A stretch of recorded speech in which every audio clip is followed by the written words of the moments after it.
On Christmas morning, 2025, the world awoke to breaking news. What should have been a peaceful holiday, filled with warmth and celebration, was suddenly interrupted by a sense of dread and uncertainty. Families gathered around their televisions, coffee cups in hand, as the first reports began to trickle in, their faces shifting from sleepy contentment to shock. Showdown in the East China Sea. Thousands of Chinese vessels move as one, blared across Asia's televisions. The headline flashed in bold red letters, repeated in urgent tones by anchors from Beijing to Seoul. The world's attention snapped to the waters between China and Japan, where something unprecedented was unfolding. Japan's Navy on red alert, read headlines in Tokyo. News tickers scrolled across skyscrapers, and mobile phones buzzed with emergency notifications. The city, usually bustling with holiday shoppers, seemed to pause as the gravity of the situation set in. The world watched a holiday turn tense as a massive flotilla of Chinese fishing boats appeared off the disputed Senkaku Islands, forming a pattern so precise it looked military. The sheer number of vessels, stretching as far as the eye could see, sent a clear message. This was no ordinary fishing expedition. The sky was cold and clear. Japanese Coast Guard helicopters buzzed above silvery waves, their rotors chopping the icy air. From above, the scene was both beautiful and ominous, the winter sun glinting off the water as the helicopters circled, scanning for any sign of escalation. Below, a wall of fishing boats moved in unison, their decks brimming with men in matching jackets. The boats flew Chinese flags, their bright red banners fluttering defiantly in the wind. The crews stood at attention, eyes fixed on the horizon, as if awaiting further orders. Some bristled with radio antennas and unusual equipment, not normal for fishing. On decks, crews snapped photos and made radio calls. High-tech gear glinted in the morning light, hinting at a purpose far beyond catching fish. Observers wondered, were these boats gathering intelligence or preparing for something more? Japanese patrol ships barked warnings over loudspeakers. The ocean, usually quiet on Christmas, was electric with tension. Every word echoed across the waves, as both sides waited to see who would make the first move. The standoff was palpable, a silent contest of nerves and resolve.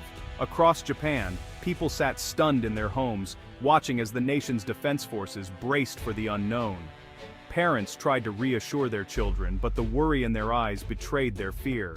The sense of vulnerability was new and deeply unsettling. What happened that day would mark a turning point, not just for Japan, but for the power balance of the entire Pacific. The world would remember this Christmas not for its joy, but for the moment when the tides of history began to shift, and a new era of uncertainty dawned over the region. China's fishing fleet is far more than it seems. On the surface, these vessels appear to be ordinary trawlers, simply harvesting the bounty of the sea. But beneath this facade lies a far more complex and strategic operation. For years, Beijing has quietly built a shadow navy.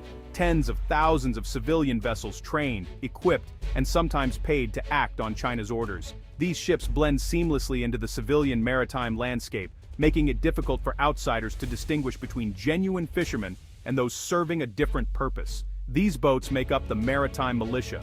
They push beyond normal fishing, turning their trawlers into tools of power. Outfitted with advanced communications gear and sometimes even light armor, they are ready to respond to government directives at a moment's notice. When these boats appear near contested islands, they aren't just fishing. They block foreign ships, gather intelligence, and sometimes spark clashes. Their presence is a calculated move, designed to assert China's claims without direct military confrontation. This is China's gray zone playbook, actions just below the level of war. It confuses opponents, creates legal headaches, and lets China test defenses without firing a shot. By operating in this ambiguous space, China can escalate tensions while maintaining plausible deniability. For Taiwan, Japan, and the United States, these tactics are a nightmare. International law struggles to keep up. The fishing boats are hard to track, harder to punish. Even when caught, the legal process is slow and often inconclusive, allowing the cycle to continue. Beijing can deny responsibility, blaming overzealous fishermen, but everyone knows the truth. The line between sailor and soldier has vanished. This deliberate ambiguity shields China from direct accountability, while still advancing its strategic interests. This gray zone pressure erodes the status quo, inch by inch.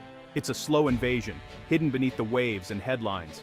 Over time, These incremental moves reshape the balance of power in the region, leaving neighboring countries constantly on edge and the world watching closely. On that tense Christmas morning, one Chinese trawler pushed too close. Ignoring Japanese warnings, the boat sped toward a patrol ship, nearly colliding. In a daring move, Japanese Coast Guard boarded and arrested its captain. The world gasped. This was the first such arrest in years, a clear message that Tokyo would not back down. Chinese officials erupted in anger. State TV demanded the captain's immediate release, calling Japan's move an act of piracy. Large protests broke out outside Japan's embassy in Beijing. On social media, Chinese nationalists called for revenge, while Japanese voices praised their government's resolve. In Tokyo, ministers met behind closed doors. They worried, would Beijing escalate? Would more ships come? Japan's military went to its highest alert since the Cold War. Fighter jets scrambled, submarines slipped out to sea. The world held its breath. The Christmas Day arrest changed everything. It made clear that Japan was ready to draw a line and risk the consequences. For decades, Japan's military was limited by its post-war constitution, but recent years have brought dramatic change. In 2023, Japan announced its largest defense budget ever. Billions flowed into new missile systems, surveillance drones, and cyber defenses. For the first time since World War II, Japan is building a real counterstrike force. New missiles can hit enemy ships at sea and bases far away. Japan is buying advanced American Tomahawk missiles and developing its own hypersonic weapons. Radar stations and early warning aircraft now scan the skies for any sign of attack. Japan is also training its forces for rapid deployment. Soldiers rehearse beach landings and urban combat. The coastlines are being armored with new anti-ship missile batteries. The message is clear: Japan will not be an easy target. Public support for this buildup is rising. With threats on the horizon, most Japanese now believe that peace must be defended with strength. Japan does not stand alone. The United States, alarmed by China's moves, has deepened its alliance with Tokyo. American warships now patrol the East China Sea alongside Japanese destroyers. The two navies share intelligence, run joint exercises, and practice a new kill-box strategy. Corridors, where enemy ships and planes can be tracked and destroyed together. The kill-box is a high-tech trap. Drones, satellites, and sonar networks feed live data to command centers, letting Allied forces target intruders in real time. Australia, South Korea, and the Philippines now join these drills, creating a shield across the Pacific. Washington has also moved more troops and fighter jets to Okinawa and Guam. New bases are being built on remote Japanese islands, turning them into unsinkable aircraft carriers. The message to Beijing is unambiguous. Any attack will face a united wall of resistance. This alliance is more than military might. It is a warning to China. The Pacific is not up for grabs. Just 100 miles from China's coast, Taiwan knows it is always in danger. But, unlike Japan's open seas, Taiwan faces the threat of invasion head-on. Its leaders have embraced what's called the porcupine strategy, making the island so hard to conquer that invasion would be just too costly. Taiwan's coastline is rugged, lined with cliffs and forests. The military has built bunkers into mountains, hidden missile launchers, and deployed fast-moving attack boats and sea mines. Civilian airports are ready to switch to military use in just a few hours. Every soldier is trained to fight in cities, forests, and tunnels. Taiwan's people practice evacuation drills, stockpile food, and prepare for blackouts. The island has bought American Stinger and Harpoon missiles, plus advanced surveillance drones, yet vulnerabilities remain. Taiwan's Air Force and Navy are outnumbered. The island can easily be blockaded. Geography is both a shield and a trap. The world watches, knowing that Taiwan's fall would shake the global order. China's military looks powerful, but beneath the surface, there are cracks. The economy is slowing. Youth unemployment is at record highs. An aging population threatens future growth, and property crises have shaken confidence. These problems limit how long China can sustain a conflict or handle sanctions. The Army, Navy, and Air Force have grown fast, but many units lack real battle experience. Corruption scandals have rocked China's rocket forces. Training is often rigid, and morale is mixed. War, Beijing knows, is always a gamble. To make up for weaknesses, China leans on Russia. Moscow sells advanced missiles, jets, and shares intelligence. Joint naval drills are a signal to the West. China and Russia can cause trouble together, but Russia, drained by its own wars, is an unreliable partner. China's leaders must weigh every risk, They know a failed invasion could bring disaster at home. Taiwan is home to TSMC, the world's largest maker of advanced semiconductors. These tiny chips power everything: smartphones, cars, servers, missiles. If China seized Taiwan, it could control the world's tech supply chain overnight. Japan, the US, and Europe depend on Taiwanese chips. A war or blockade would send shockwaves through factories, hospitals, and militaries around the globe. Governments are now racing to build their own chip foundries, but catching up to Taiwan will take years. TSMC itself has a self-destruct plan, making sure its technology cannot be stolen or used under duress. The stakes could not be higher. This is not just a regional crisis, it is a global one. For the world economy, the defense of Taiwan's chip industry is a matter of survival. China has many tools besides soldiers and ships. Its arsenal extends far beyond traditional warfare, encompassing strategies that can disrupt entire nations without a single shot being fired. It could blockade Taiwan, cutting off food and fuel. By choking off vital sea lanes, China could isolate the island, creating shortages and economic chaos without ever landing troops. It could use cyber attacks to cripple power grids in Japan or paralyze markets in the US. These digital assaults could plunge cities into darkness, disrupt communications, and send financial markets into turmoil, all from thousands of miles away.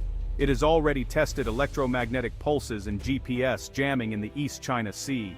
These technologies can disable navigation systems, confuse military operations, and leave entire fleets blind and vulnerable. War, in the 21st century, may happen without a single shot. The battlefield is now digital, economic, and psychological, where disruption and confusion can be as devastating as bombs. Japan and its allies are preparing for these new threats. Military exercises now include cyber defense, electronic warfare, and rapid response to economic sabotage. Stockpiles of food, fuel, and spare parts are growing. Governments are quietly building reserves to withstand blockades and supply chain disruptions, ensuring their people can endure a prolonged crisis. Power grids and undersea cables are being hardened. Engineers are reinforcing critical infrastructure, upgrading defenses against both physical and cyber threats to keep the lights on and data flowing. New laws allow the government to seize supplies and control the economy in a crisis. These emergency measures ensure that resources can be directed where they are needed most, maintaining order and stability. But the message is the same as on that Christmas morning. Japan, the US, and their Pacific partners will not wait for an invasion. They are determined to deter aggression before it begins, showing unity and resolve. They are drawing red lines on the sea, in the air, and in cyberspace. These boundaries are clear warnings. Any violation will trigger a swift and coordinated response. China's leaders face a stark warning: every move is being watched, every action calculated, and the risks of escalation are higher than ever. Any attempt to seize Taiwan or tip the balance of power will be met with unified resistance. The world's democracies are standing together, ready to defend the status quo. The world is watching and ready. In this new era of conflict, vigilance and preparation are the ultimate deterrents.